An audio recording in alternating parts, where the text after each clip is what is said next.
Hello children, welcome to the next session. First, let's recapitulate what we have studied in the last two sessions. We have seen that there are four factors of production, namely land, labor, physical capital and human capital. We have already discussed about land in the previous session.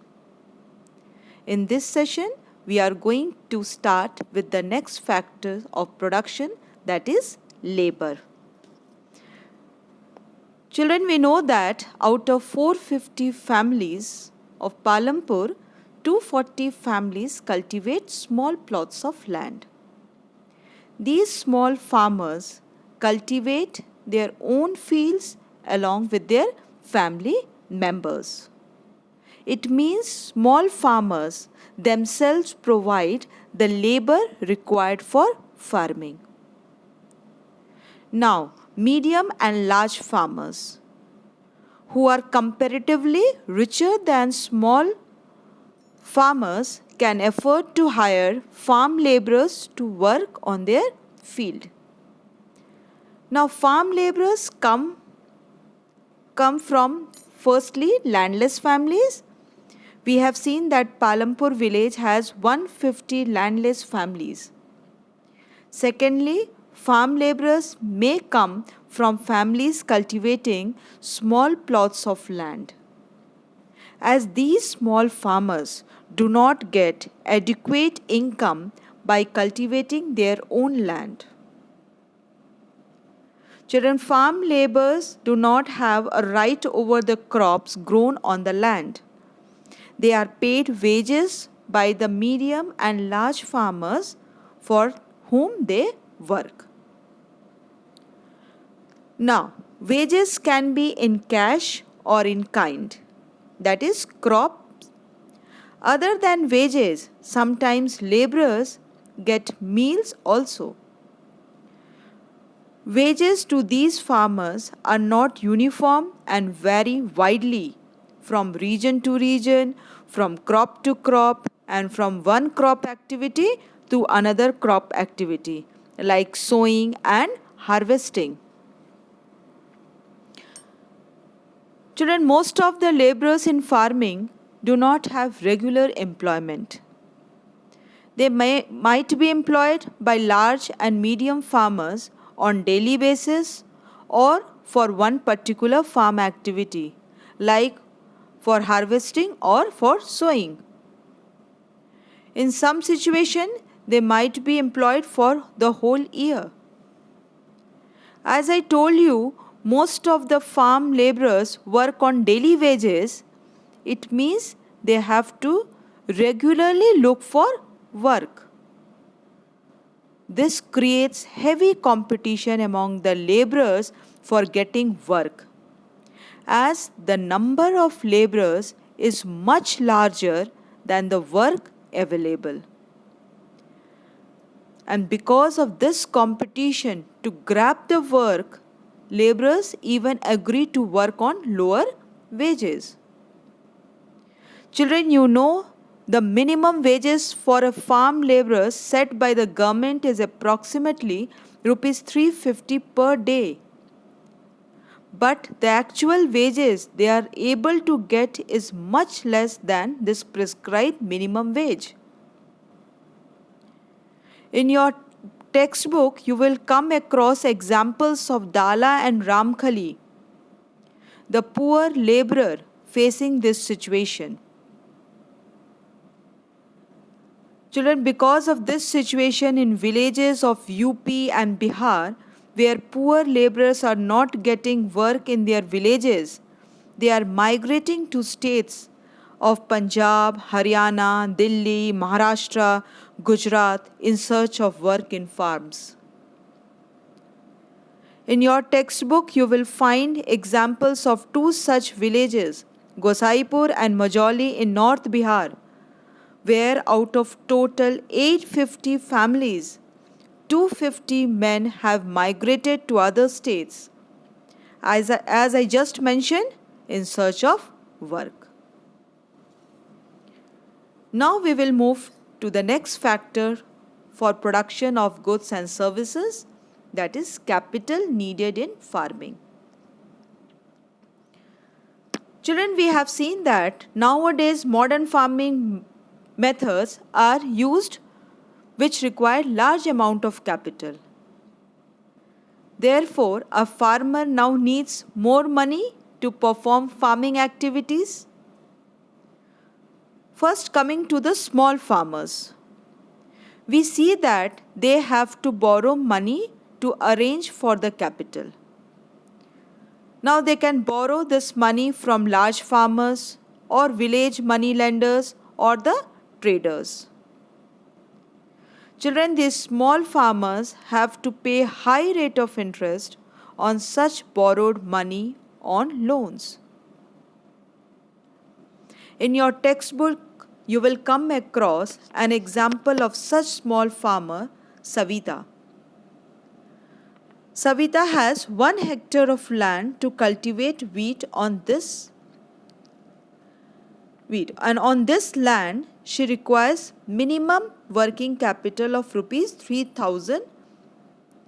As she doesn't have this money, she borrows it from a large farmer, Tejpal Singh, at an interest of 24% for 4 months, which you can see is a very high rate of interest.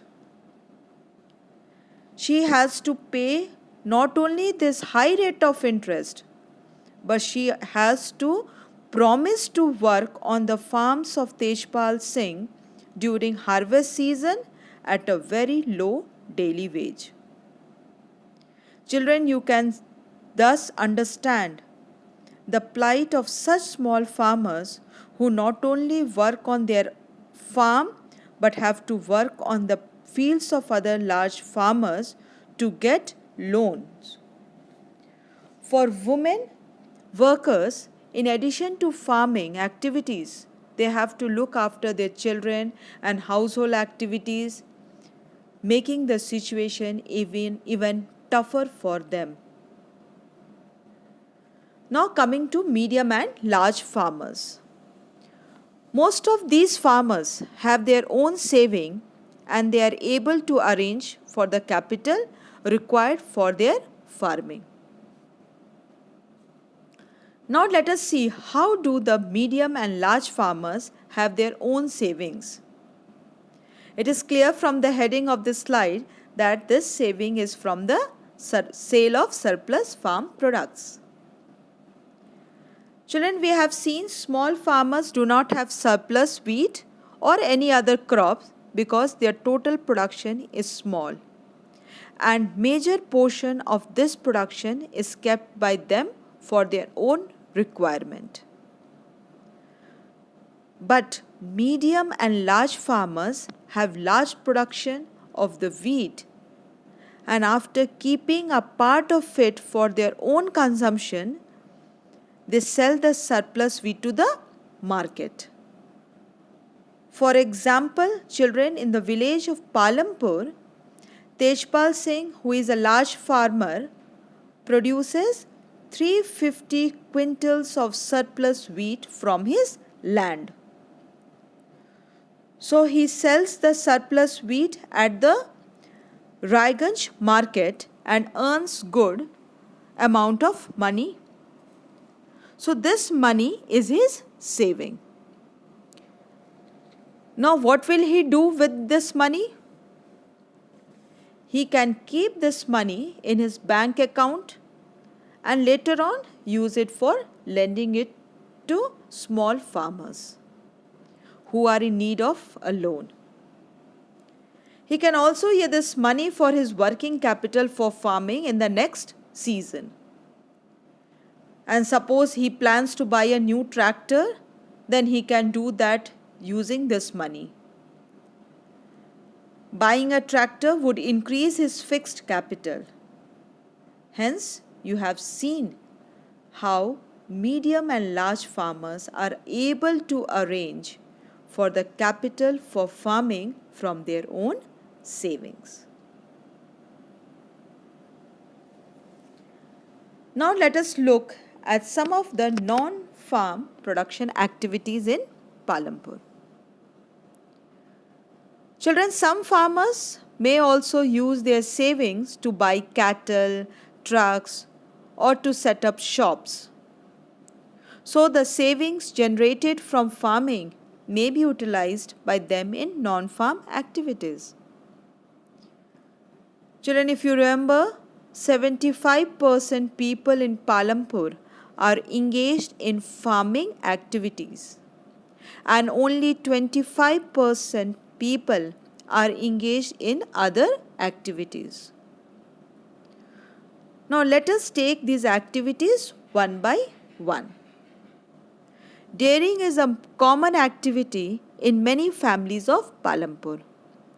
People keep buffaloes and sell the milk in Raiganj, from where milk is transported to other towns and cities.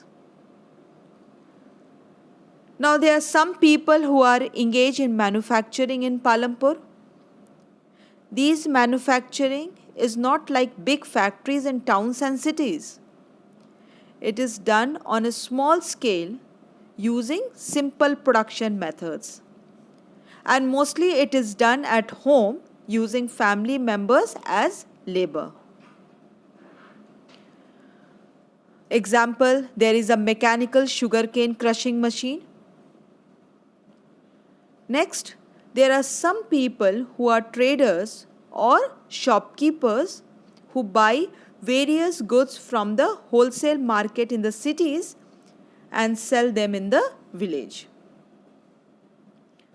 Lastly, there are some people like rickshawalas, tongawalas, jeep, tractors, truck drivers, and even there are people driving the traditional bullock cart who provide transport services and take people and goods from one place to another. Children, other than the non-farm activities we have just discussed, many other activities like computer centers, tailors, potters, etc. may come with the development of villages as they get connected to towns and cities through road, transport and telephones. With this, we come to the end of the chapter, The Story of Village Palampur. Thank you.